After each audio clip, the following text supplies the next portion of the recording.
गलत सबके साथ होता है। जरूरी नहीं जिंदगी में हर समय सही सही होगा, लेकिन गलत होने का अर्थ ये नहीं कि आप गलत रास्ते पर आ जाए। और ये कौन तय करता है? आपके सलाहकार।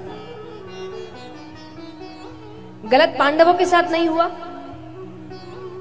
हुआ वो तो कौरव जैसे नहीं बने, क्योंकि वो सलाह लेने किसके पास जाते थे? कृष्ण के पास। तो अपने सलाहकार अच्छे ढूंढिए। आपके सलाहकार कृष्ण से होने चाहिए, शकुनी मामा से नहीं। दुर्योधन सलाह लेने शकुनी मामा के पास गए, जिसकी वजह से उन्होंने इतना बड़ा पाप कर दिया था। जो द्वित क्रीड़ा का कार्य हुआ और द्रौपदी जी के साथ जो हुआ, क्या है? इतनी सी नफरत को जहर बनाया शकुनी मामा ने। तो वो जाते हैं शकुनी मामा के पास। उन्होंने कहा कि पास से मेरे वश में है, तुम्हें जिससे बदला लेना है ले लेना। खेल आरंभ होता है। सबसे पहली चीज, युधिष्ठिर ने भगवान को आने से मना कर दिया। भगवान होते तो ये खेल ही नहीं होता, कोई कार्य आगे होता ही नहीं। भगवान तभी आए जब द्रौपदी जी ने आवाज लगाई। फिर जैसा मैंने कहा, बुलाना पड़ता है।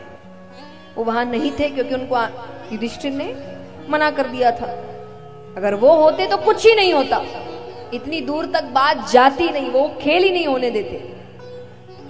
पर भगवान थे नहीं, खेल आरंभ होता है। धीरे धीरे पांडव सब हार गए। अब यहां पर द्रौपदी जी को भी दांव पे लगाया जाता है। देखिए, मैं एक प्रसंग कहना चाहूंगी। जो हुआ पाप था, महापाप।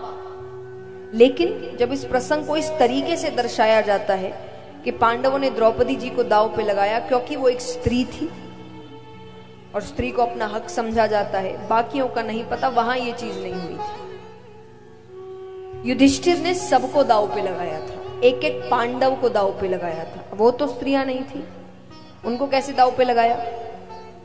पर वो बड़े थे, उन्होंने अपने से छोटे जितने भी सबको दांव पे लगाया, सबको हार गए। अंत में कौरवों ने कहा कि आपका परिवार अभी खत्म थोड़ी हुआ है, अभी तो आपके परिवार में एक बाकी है, द्रौपदी बची है। तब द्रौपदी जी को भी दांव पे लगाया। जो जिस अलग ढंग से दर्शाया जाता है वो ढंग नहीं था, पर फिर भी जो भी था महापाप था।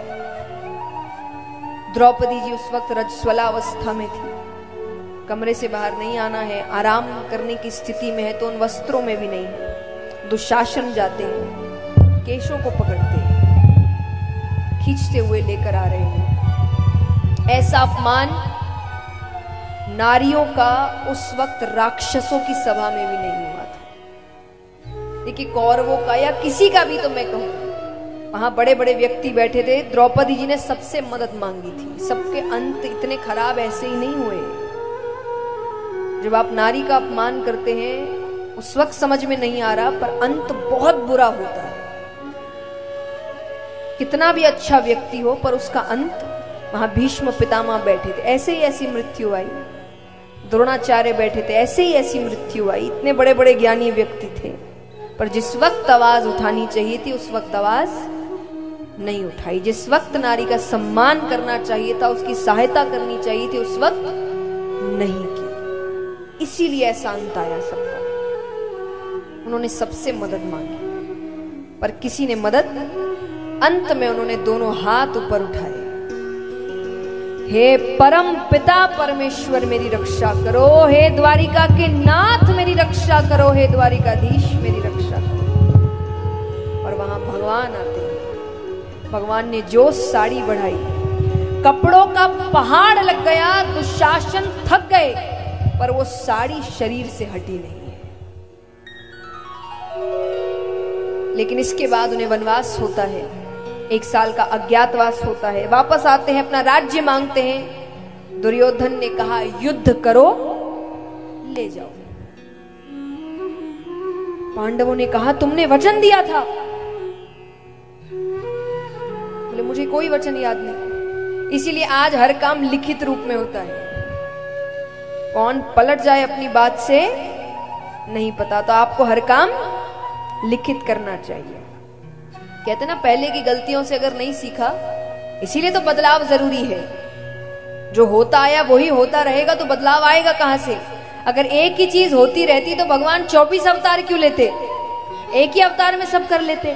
क्योंकि समय बदलता है, समय अनुसार व्यक्ति को बदलना पड़ता है, तरीके बदलने पड़ते हैं, काम बदलने पड़ते हैं। अगर आपको बदलाव लाना है तो नियम हमें बांधने के लिए नहीं बनाए गए हैं, नियम बदलाव लाने के लिए बनाए गए हैं, समाज को और अच्छा करने के लिए बनाए गए हैं। और जब नियम आपको बांधने लग जाए, आपके कार्य को होने से बंद करने लग जाए, तब वो नियम अच्छे नहीं है और उनको बदलने की अब जरूरत